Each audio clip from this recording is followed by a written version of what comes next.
Alright, so today I have for you guys a Satellarknight deck profile. So this is kind of one of my pet decks, and this was actually the first deck that I ever tried to play competitively. So about a year ago, I had taken a 2-year break from the game, and I had gotten back into the game, and the deck that I decided to pick up was actually Satellarknights. And whenever I was playing the deck, I was like, I low-key feel like this deck has a lot of potential. And I tried to play it competitively, and I took it to the Dallas-Fort Worth Regional last year. I believe there was close, or probably a little bit over 400 players, and I managed to get my invite to Nats with this deck, and I believe I got 31st place out of like 400 players, and it was my first ever regional as well. So this is kind of like this deck has like a really soft spot for me. I mean, I have a soft spot for the deck, and yeah, and about 2 weeks ago, I decided to kind of revisit the deck because I took a break from it whenever Zod got banned, and I think I came up with a list that I think is actually really strong this format.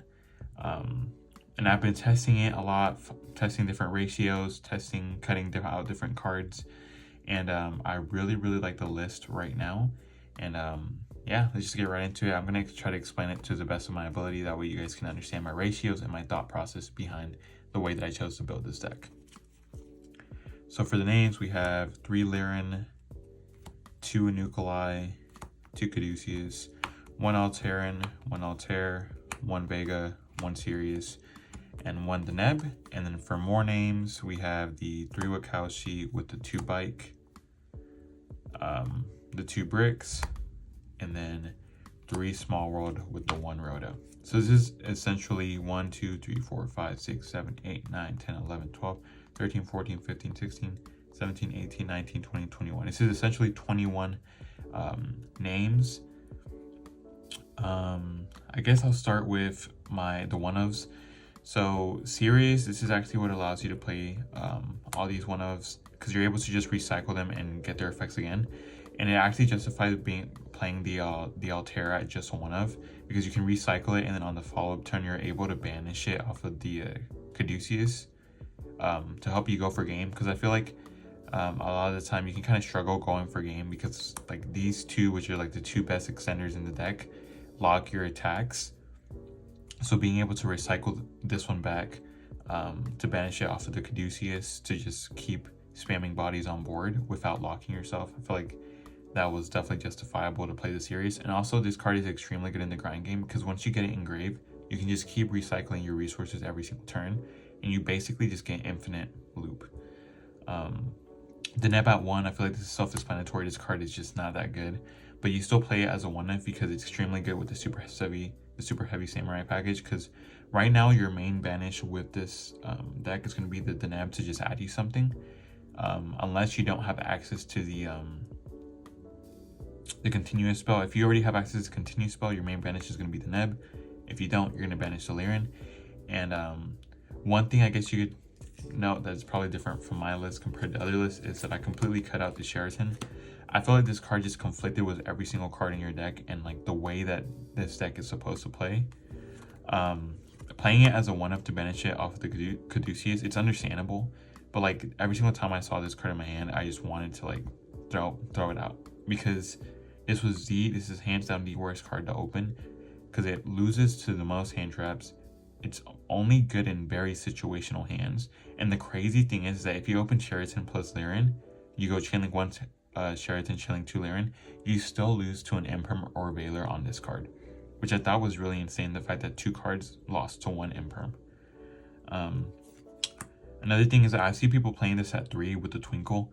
I just think that that's still just terrible, because not only are you adding another brick, you're still like you're still adding a card to your deck as a 3-of that doesn't pair well with the rest of your deck. Like, it doesn't pair well with Vega, it doesn't pair well with like all the other extenders, because the fact that it's a level 3, you can't normal summon it, and then if they interact with it, special summon a level 4 extender to go into Caduceus because it's a level 3. Another thing is that this card conflicts with Skybridge as well. You can't even get value off of this if you open the continuous spell, because if you special summon it off of the continuous spell, you will not get the effect because it's only on normal summon. So like, overall, I feel like cutting this card was completely right. I don't regret cutting this card at all. Satellarknight one, 100% understandable. Like I was playing it at 2 before because my theory was that I wanted to play more of this to make the Caduceus a better extender. But then I just kind of realized that like it was just kind of bad, and then I ultimately decided to cut Caduceus down to 2 instead of the 3. And then I realized that I wanted my normal summons to like be able to bait hand traps, so I wanted them to do something on normal. So that's why like a Nuclei is at 2. That's why I still play these one-ofs, because they're able to like bait an Imperm or Veiler or Ash on normal summon, and you can just keep on extending and play through hand traps. This deck plays through hand traps really well, especially for like the 1-for-1 hand traps. You play through like 3, up to like 3 even 1-for-1 hand traps every single turn, and you could still end on a really good board. So like that's what I said, like that's why it justifies this at 1. 2 Caduceus. 3 I feel like is a little bit clunky. You do play a lot of cards in this variant compared to other variants like this, because of the fact that you're playing the super heavy package that gives you 5 more copies of a Constellar monster to make Caduceus a better card. That essentially means that you have 1, 2, 3, 4, 5, 6, 7, 8, 9, 10, 11, 12, 13, along with other cards in your deck that make Caduceus a really good superior extender. So that's why I feel like it was so justified as a 2 of extender, and the fact that it's just a +1 is great. You don't need to see it every single turn, which is why you don't have to play the Sheraton. Yeah, like if you don't open access to continue spell, you're having to banish the Lyran and you miss out on 1 body, but you're able to just get more bodies due to cards in the extra deck allowing you to loop the Neb even more. So I also feel like it was fine. 3 Lyran, this card is the best card in your entire deck. Now, the thing that I think I should explain here, which is like the main thing that's different from my list, is a super heavy Samurai package. This card is so good in this deck. I cannot stress how good it is in this deck. Like, this card is a Rhoda for any one of these. Why would you not play a Rhoda for your deck? And it is the closest thing that we have to a 1-card starter, and it is the closest thing that we will ever have to a 1-card starter in this deck. Another thing about this card is that this card makes your deck better going first and better going second. Like, the fact that you can put up a rank 4 in the form of Caduceus without having to commit to your normal summon, while still having 5 other cards in hand whenever you're going second, is so incredibly strong, especially because this deck can threaten a 4 material Zeus. So like, if you go this into Caduceus, you still haven't used your normal summon, 5 other cards in hand, your opponent is likely not going to interact with that card, because of the fact that they're playing into thrusts and talents if they do so, and they're playing into you opening more starters. So like, the fact that like you can go into Caduceus without your normal summon going second, they Imperm or Veiler it, you're like, okay, battle phase, you swing, and then you make a 4 material Zeus, and then if they don't like have 2 hard negations or like a way to negate Zeus twice because of the fact that it's not once per chain, a lot of the times they just lose their entire board. And that's what makes this deck so impressive going second. Like, going second, you're able to push into boards extremely well with just like all these cards, and then you can literally just save your Constellar Tellarknights, the continuous spell, for the very end to allow you to push through the rest of the board and still end on a board to beat their follow-up. But yeah, it's the same theory behind Small World. Like, this card is a Rhoda for anything in your deck, and like Small World into Lyran, like this deck is able to plus so much and you get so much recursion in your hand that the -1 from this literally doesn't hurt at all. Like, there's like hands where I open this and I still end my turn with like 5 cards in hand, and it doesn't hurt at all. 1 Rhoda, no reason to not play it. But yeah, I think that's all I wanted to say about the names. One thing about this version is that I did want to maximize the value on a lot of the really good Satellarknight cards. So like, you'll see what I mean by that in a second. But like, playing these and committing to like a full more Satellarknight build as opposed to a Constellar build makes a card like Skybridge so much more consistent. So like, the fact that you get like basically 18 names that you could draw in conjunction with Skybridge, that makes this card literally insane, is like crazy, because this is hands down one of the best cards in your entire deck. And the fact that like you can't play this card if you commit to like a full Constellar version as opposed to this Tellarknight version is crazy. So I think you should 100% be playing a version that allows you to play 3 of this. This card is really good going second, really good going first, and it is incredibly good Ash bait. There's like times where you open like this and this and this, you normal summon, go Chainlink 2, they try to Imperm or Veiler this, and then you chain Skybridge, and then they Ash the Skybridge. you literally do not care because Lyran isn't going to get to add you to continuous spell, and you still go full combo, and not to mention you still have Caduceus. And the crazy thing is that if you open these 3, you're playing through 3 1-for-1 hand traps so easily, and you're still ending on a really good board, which is just crazy.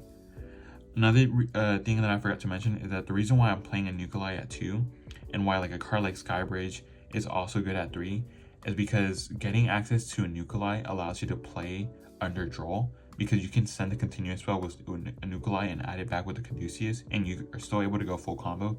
The only thing that's different is that you end on a little bit less follow-up. One thing I wanted to mention about the Super Heavy Samurai package is, I think the main reason why people don't want to play it is because it adds the 2 bricks. Like, adding 2 bricks to a 40 card deck is completely fine, because like the rest of your deck is literally completely fine to draw. You literally do not care. But the crazy thing about that is that the people that are saying that thing about this package is they're playing the Armored XYZ package, they're playing the Therion package, they're playing other bricks to slightly increase the ceiling of their deck, but they're decreasing their consistency and decreasing their ability to play going second. And I was like, okay, if I want to play bricks in my deck, I want to make sure that it increases my consistency and that it increases my ability to play going first and going second into disruption. And that is exactly what this package does, and it is exactly why I think this package over any like package that increases your ceiling is 100% better. Another thing about this version is that I kind of built it so that game 1, it's more of a turn skip turbo, and once you learn what type of deck your opponent is playing is whenever you can like side appropriately and truly decide whether you want to go for a board or you just want to go turn skip combo. Especially with the amount of board breaker decks, I really just decided that all those board breaker decks are opening 2 board breakers every single time, and like no deck is beating 2 board breakers most of the time. So I was like, okay, I might as well just make a turn skip turbo. That is exactly what this deck is trying to do. And the crazy thing is that if you don't go turn skip turbo because your opponent has hand traps, you just go for a normal board, which is still extremely good. Like the board that I came up with is really good, and you're not playing any bricks, or like you're not making your extra deck clunky. And that's like the main issue that I feel like I have with a lot of versions, is that you're playing so many, you're taking up so much slots in your extra deck, and you're losing your ability to play going second well, and your ability to just have toolbox in your extra deck. And that's another reason why I chose to just completely get rid of the engraver package, the Fiendsmith package in this deck, because of the fact that it took up 4 extra deck slots every single time, and that was just insane to me. And then obviously just the 2 Constellar Satellarknights, heart and soul of the deck. I think 2 is fine right now. I haven't tested it at 3.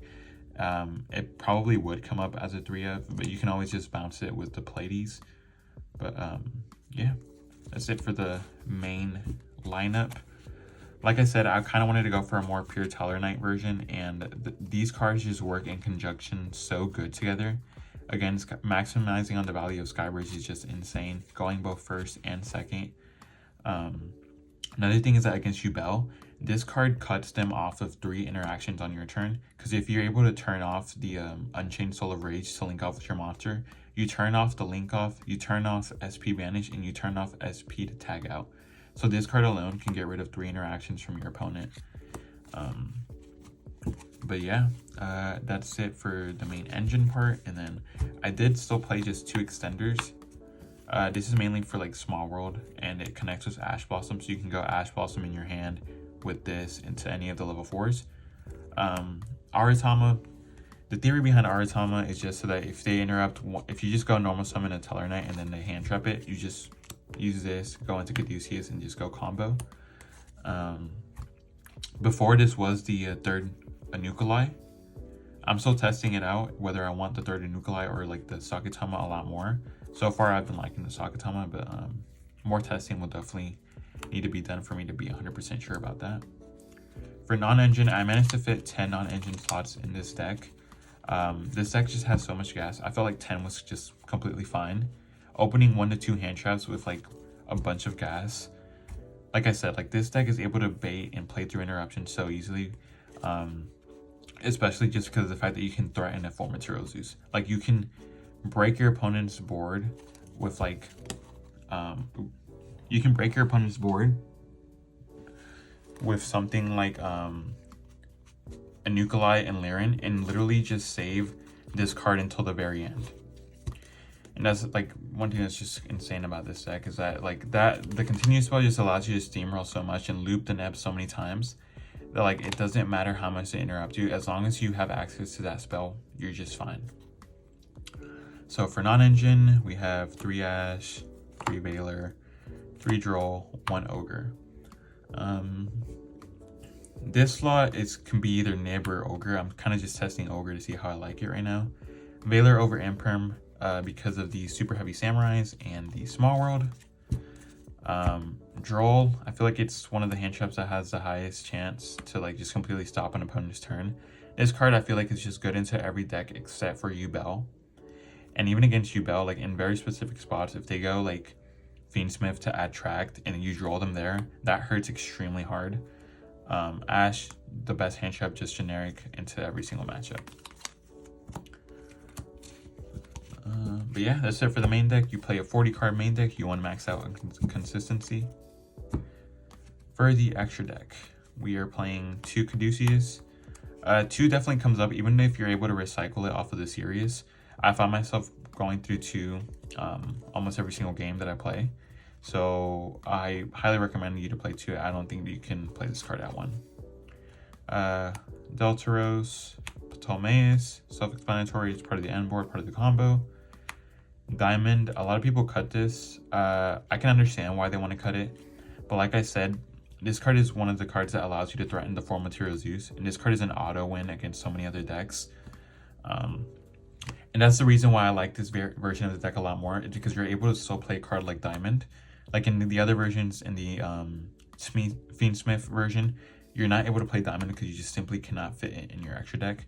And in like other versions as well, if you're playing the Regulus package, you're taking up 2 extra deck slots, and a lot of time you're having to cut something like Diamond, and I don't want to be doing that. Ladies, another option to go into off of this, and then M7, part of the combo. And then this is another thing that allows you to make the 4 Material Zeus.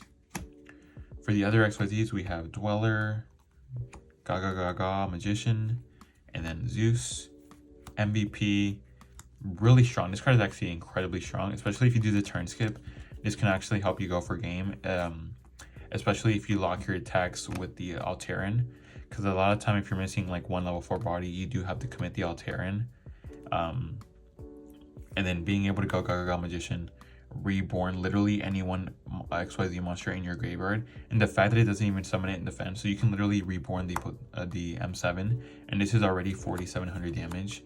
So like again, it can help loop your Deneb, as well as help you go for game in like a simplified game state. Dweller, this card is actually part of the end board. This used to be Underworld Goddess, but I realized that like I was able to end on this so many times, like, and it came up so often as part of the end board that I feel like you just have to play it. This card is just an auto win against so many decks. I would highly recommend that you be running this card. For links, we have Lina. This card is good in like a simplified game state. It can help you go for game. Pit Knight early, part of the end board. IP Masquerena. This is supposed to be SP. Then the final card is Unchained Abomination.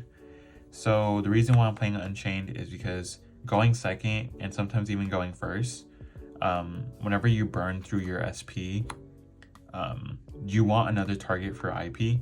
So a lot of the time that I realized, like whenever I was breaking my opponent's board and I went through my SP already, my board would be something like these 2 and the Ptolemaeus after I cracked their board. And then just having another good link monster to go into with IP came up so many times. And the fact that you can go like chain link 1 this, chain link 2, your Ptolemaeus to XYZ, chain link 3, Pit Knight early, then negate something, and then turn these 2 into this on a new chain. You overlay into this, and then you'll get to trigger the Alteran Engrave to reborn. So then Alteran on a new chain, Alteran will get the pop card, and then on a new chain after that, Abomination will also get the pop card. And this card is also like another great card to go into, especially if you're going against like a trap deck. Because if your opponent just straight up goes set 5 pass, you're able to clear like 3 to 4 of those sets before you even start your own turn. So a lot of the time, like the boards that you end on are just FTKs against trap decks. I guess like, so that you guys can kind of understand these cards, I'm gonna show you guys just the main end board. So like the main end board that you're typically ending on is gonna be this. This is like the main board that I try to end on. If I don't go for the turn skip combo, this is the board that I end on.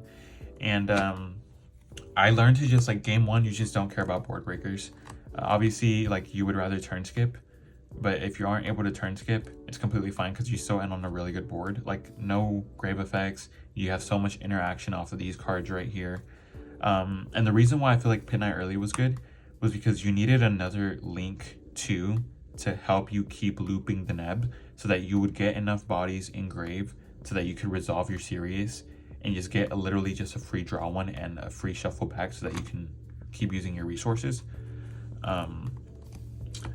You do play like cards in the because I know like you're probably thinking, oh, you're still losing the Nib, oh, you're still losing to a board breaker. Like I said, okay, you're going turn skip combo. If your opponent is on a hand trap build instead, you play through the 1-for-1 hand traps really good. The only hand trap that you're going to be struggling against is Shifter and Nib, and you have cards in your in the side deck that can help counteract that, counter those cards.